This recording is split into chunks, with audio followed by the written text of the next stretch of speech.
O Hamas, Fatah, Jihad Islâmica e o Hezbollah são alguns dos grupos que atuam no Oriente Médio como terroristas ou partidos políticos. Quem traz as informações é a repórter Letícia Miyamoto. Acompanhe.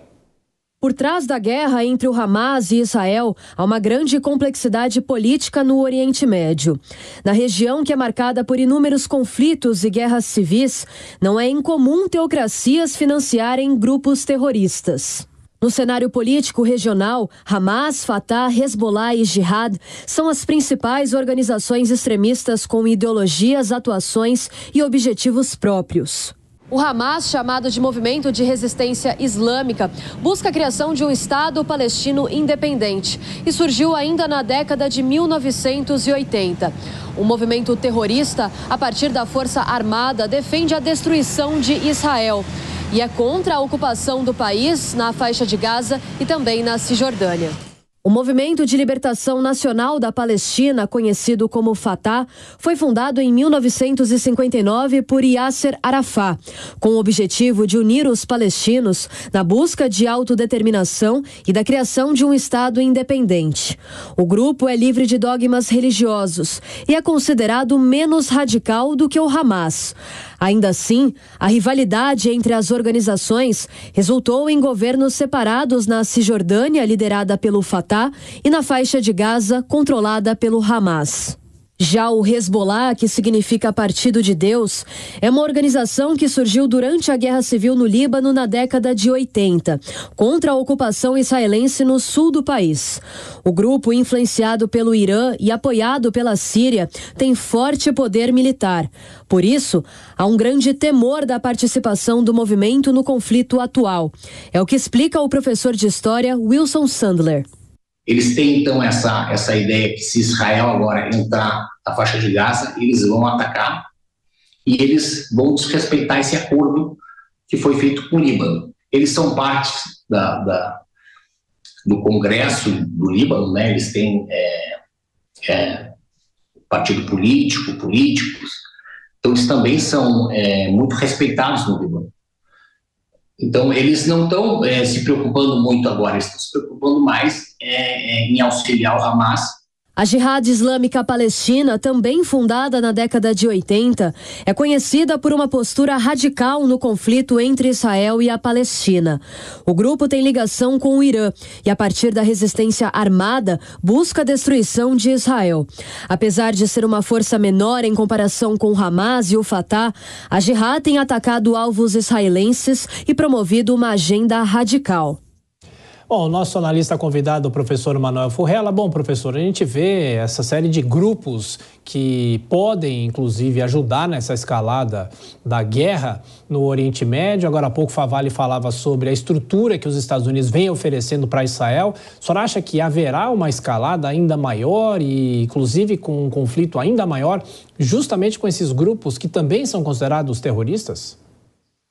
Eu acho que esses grupos, mesmo sendo importantes, são grupos terroristas, a maior parte deles relevantes, a não ser o Fatah. O Fatah propriamente não é.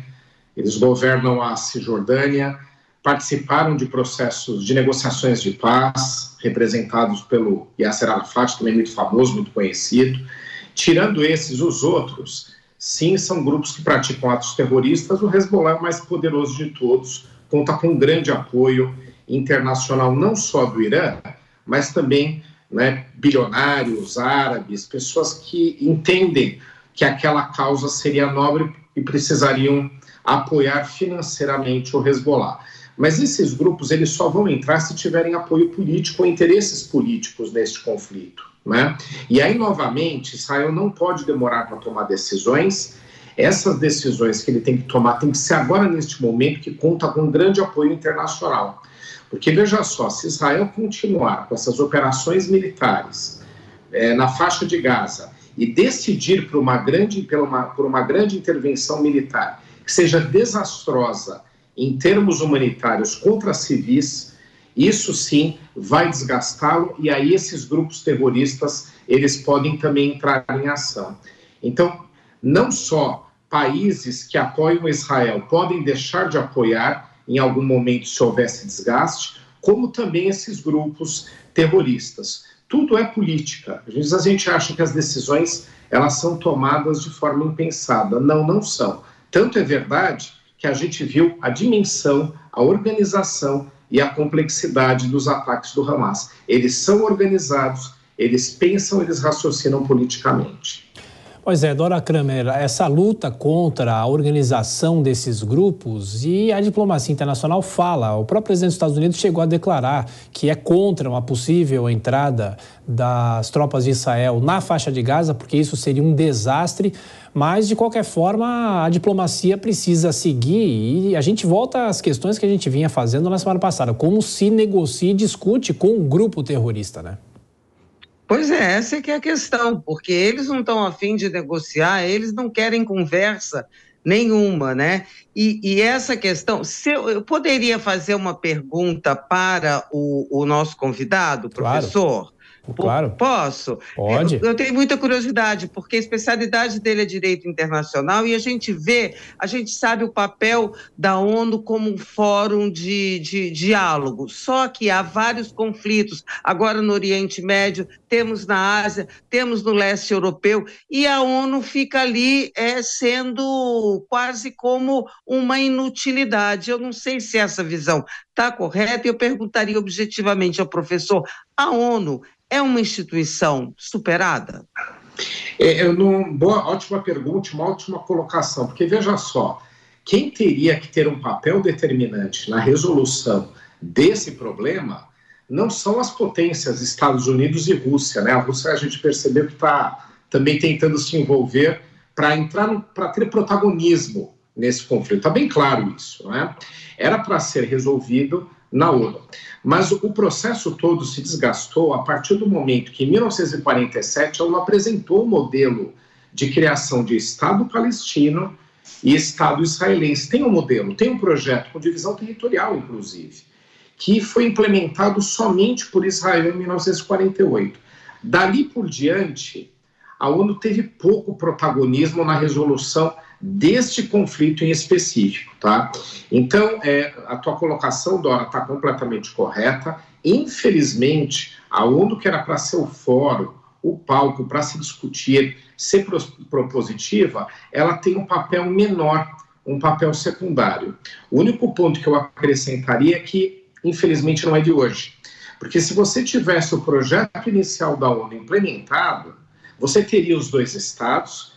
E hoje em dia, o que a gente teria era alguma disputa regional entre o Estado palestino e israelense em termos de protagonismo na região. E não essa disputa territorial, onde os palestinos não têm Estado e Israel tem que ficar se reafirmando militarmente a todo momento. O projeto da ONU falhou, infelizmente, desde o início e ela nunca conseguiu ter um papel relevante. Veja só, a gente está aí perante a discussão do Conselho de Segurança da ONU, é o órgão mais importante das Nações Unidas. Então você tem a ONU e o Conselho de Segurança dela própria, que é mais relevante do que ela mesma para resolver qualquer assunto internacional. E mesmo uma reunião de Conselho de Segurança não consegue fazer uma proposta de agenda para encaminhamento desse conflito. Isso é uma falência, infelizmente, do protagonismo da solução multilateral, a solução debatida pela comunidade internacional. Novamente, o encaminhamento vai ficar a cargo das potências. Professor, esse quem fala agora é o representante da Palestina no Conselho de Segurança da ONU. Bom, a pergunta agora para o Nelson Kobayashi, nessa nossa discussão, falando sobre diplomacia internacional, e a Dora tocou no ponto certo em relação à ONU, não é, Kobayashi? E o professor acabou emendando, e a situação da ONU é difícil. Como se buscar um consenso, um acordo, de uma certa maneira, é difícil? Olha, Thiago, é muito difícil, em especial no Conselho de Segurança, com os poderes de veto. E, em especial, nesse momento em que os que têm poderes de veto são opositores, estão em lados opostos. Então, naturalmente, qualquer coisa que possa prejudicar Israel vai ter o veto dos Estados Unidos, do Reino Unido e da França. E qualquer coisa que possa, de alguma maneira, prejudicar a causa palestina vai ter também o veto da China e da Rússia. Vamos nos lembrar que o maior defensor da causa palestina, com relevância em especial do ponto de vista militar ali na região, é o Irã, que tem a sua ligação muito próxima da Rússia agora, em especial quando a Rússia está em um conflito e que tem algumas dependências do Irã. Ou seja, esses poderes de veto só servem a vetar. E quando a gente só tem o poder de veto, nada avança, porque qualquer proposta que chegar, que possa minimamente prejudicar um dos lados, vai ser vetado por um desses poderosos, os 5 membros permanentes do Conselho de Segurança da ONU, que estão ali, claro, com um poder muito, muito maior que qualquer outro dos outros 10 que ficam rodando em mandatos de 2 anos. Bom, e uma última informação, professor Manuel Furrella, até para o senhor comentar aqui em tempo real com a gente, Antony Blinken confirmou que, ou pelo menos indicou que Joe Biden deve visitar Israel nesta quarta-feira, depois de amanhã. Qual é o peso de uma ida dele nesse momento e se há algum tipo de risco na segurança? Bom, risco há, né, uma região conturbada, ele é alvo preferencial, alvo número 1 de ataques terroristas, é o presidente norte-americano, há todo um simbolismo em relação ao cargo que ocupa. Mas essa visita, ela tem um papel de reafirmar propriamente o apoio americano. Então, são 2 questões importantes. Uma de confirmar esse apoio, de que ele existe, mesmo com tantos governos norte-americanos que foram se alternando desde a criação do Estado de Israel de 1948. Então, esse apoio ele é constante.